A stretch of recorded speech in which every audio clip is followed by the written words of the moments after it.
जपावली में हैं, जहां पर कांग्रेस पार्टी के प्रत्याशी प्रशांत परमार जी हमारे साथ मौजूद हैं। प्रशांत जी, आपका हमारे चैनल पर बहुत बहुत वंदन, बहुत बहुत अभिनंदन। जी धन्यवाद। आपने कई सालों से मेहनत की और वो संग्राम का दिन 25 तारीख को आ गया है।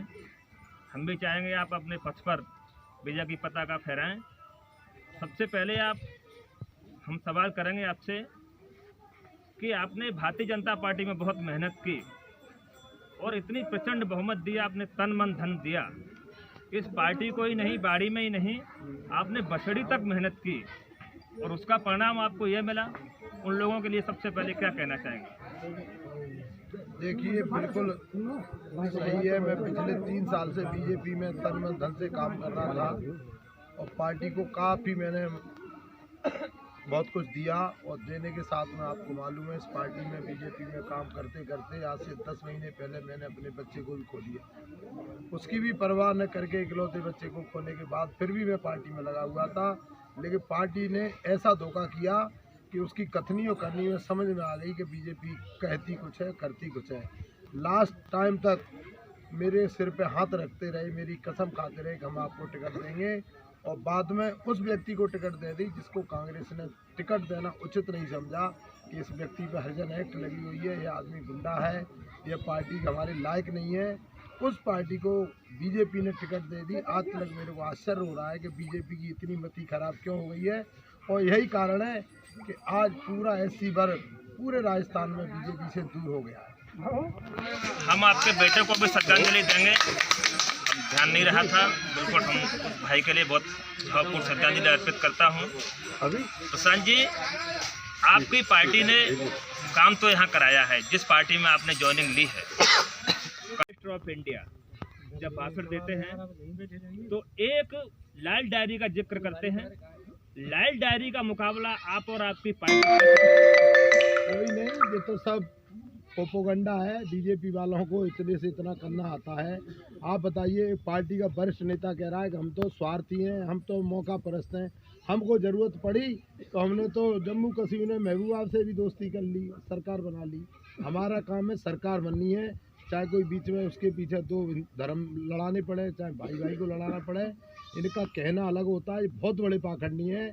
इन्होंने जिस दिन ही इनके मति खराब हो गई, जिस दिन इन्हें गिरिराज जी मलिंगा जी को टिकट दी, आज पूरे राजस्थान में एससी वर्ग का बहुत बड़ा अपमान किया इनने। और निश्चित आपके माध्यम से कहना चाहता हूँ कि एससी वर्ग का वोट किसी भी कीमत पे इस बार बीजेपी को नहीं मिलेगा, और यही हार का एक बहुत बड़ा कारण रहेगा। बहुत बहुत धन्यवाद, बहुत बहुत शुभकामनाएं आपके लिए।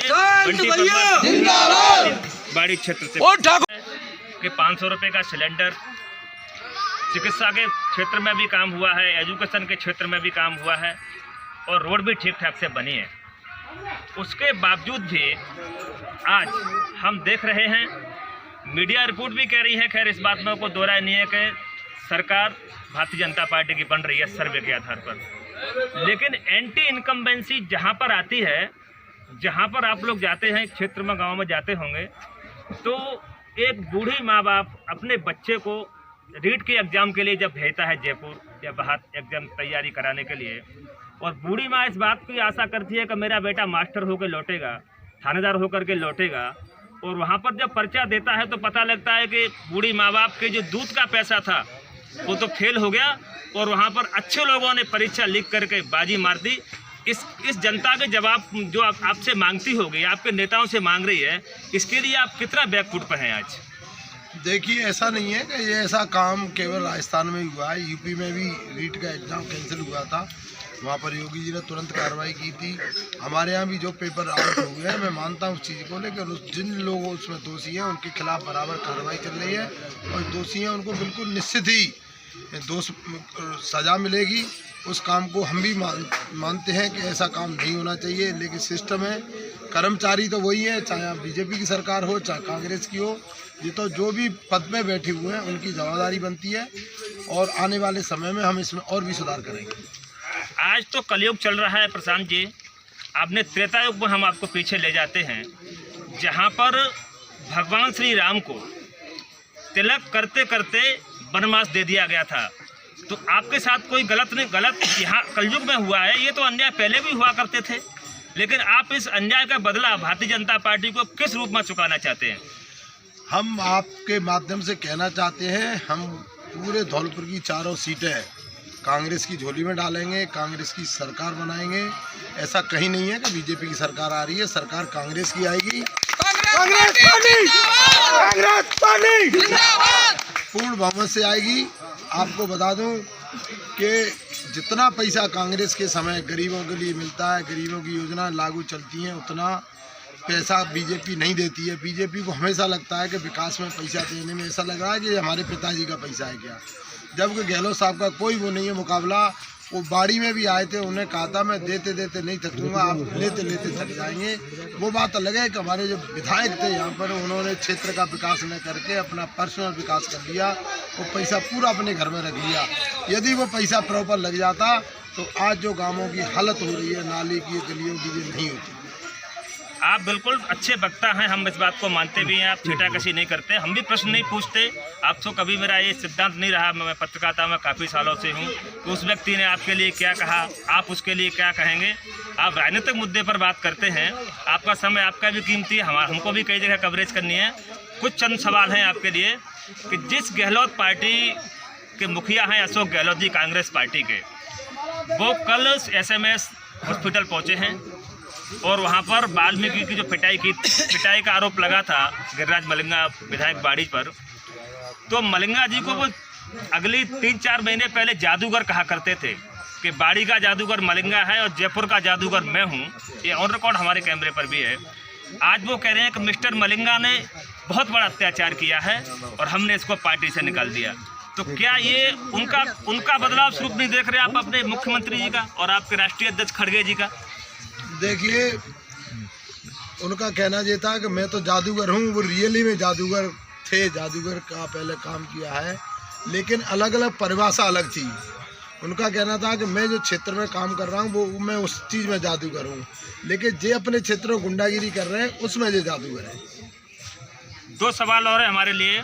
एक रोचक कहावत लोगों के दिमाग में नहीं आ पा रही, कुछ घटना घटी थी आपके साथ में कि आपकी बताते हैं रजामंदी से टिकट देना तय हुआ था गिरिराज मलिंगा जी को, आपकी सहमति थी शायद, पब्लिक पूछना चाह रही थी, आज हम क्लियरेंस कर देते हैं। और आपको समझा बुझा करके वापस कर दिया गया था कि हम आपको आगे भविष्य में कुछ देंगे। ऐसा कौन सा फ़ोन आ गया आपके दौसा पर आने के बाद कि आपको वापस जाना पड़ा और कांग्रेस ज्वाइन कर ली? क्या ये कांग्रेस आपके लिए ज्वाइन करना कहीं खतरनाक साबित नहीं हो जाए? नहीं, कांग्रेस आप बताइए, जो 14 बार यहाँ से पार्टी जीती हो, उस पार्टी की टिकट मिली हो, कौन ऐसा व्यक्ति होगा जो उसको दुर्भाग्य कहेगा? जो तो मेरा बहुत बड़ा सौभाग्य है और मैं तो ये मान के चलता हूँ मेरे सर ईश्वर ने जो गलत किया था, हो सकता है अब मेरे साथ भगवान अच्छा कर रहा हो।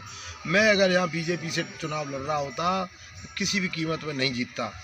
जीतने के चांस, जीतने के समीकरण और जो माहौल है यहाँ कांग्रेस का है, और मैं आपके चैनल के माध्यम से कह रहा हूँ, वहाँ पर बहुत रिकॉर्ड मतों से जीत रहे हैं। और एक बाड़ी नहीं जीत रहे हैं, हम राजाखेड़ा जीत रहे हैं, धौलपुर जीत रहे हैं, मसेड़ी जीत रहे हैं। ऐसी कोई बात नहीं भाई कि यहाँ आना वहाँ आना, सब फालतू की बात है, क्योंकि कुछ लोग हैं, चौहे हैं, जो उनके चमचे हैं वो फैलाते हैं।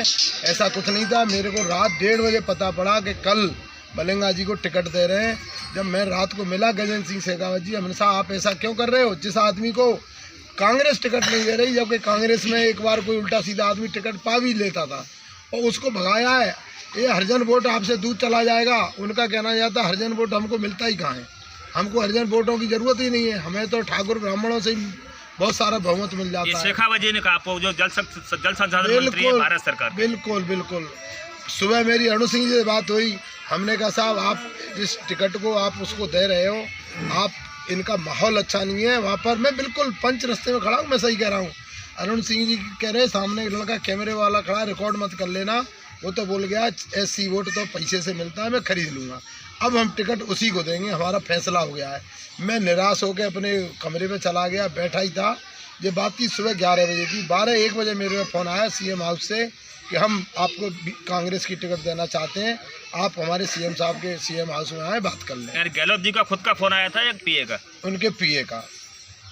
उन्होंने बुलाया मेरे को, उन्होंने कहा कि आपकी बहुत अच्छी लोकप्रियता है, क्षेत्र में आपने काम किया है, आपको पूरा क्षेत्र जानता है, आप पढ़े लिखे हैं, योग्य हैं, हम आप जैसे अच्छे व्यक्ति को टिकट दे सकते हैं। मैंने जाके पार्टी ज्वाइन करी और उसके बाद मैंने टिकट लेके बीच में आप शालीनता से बोलते हैं, बहुत अच्छे परिवार से आते हैं, एजुकेशन भी है। एक वीडियो वायरल हुआ आपका जहाँ पर आपने कहा कि कोई माई का लाल मुझे नहीं बिठा सकता। लोगों ने कहा कि प्रशांत की भाषा नहीं हो सकती। एक बार दोबारा लोगों ने सुना, फिर लोगों चर्चा का विषय बना। आपको माई के लाल कहने की आवश्यकता कहाँ पड़ गई? आप तो उस क्षेत्र से आते हैं जहाँ पर आप इज्जत करते हैं। आप तो कहते हैं मैं लड़ूंगा, मुझे कौन रोक सकता है। क्या ये माई का लाल शब्द आपके मुंह से गलत नहीं निकल गया? ऐसा है बंटी जी, जब कोई आदमी बार बार आके कह रहा है मैं क्षेत्र में जा रहा हूँ और क्षेत्र में लोग कह रहे हैं कि ये तो 15 तारीख को बैठ जाएगा, जो 18 को बैठ जाएगा, इसको 20 करोड़ रुपया दे के बिठा दिया जाएगा, ये पैसे के लिए आया है, तब मैंने कहा था कि कोई माई का लाल ऐसा नहीं है जो पैसे से इस भाई को खरीद ले और इसको बिठा दे।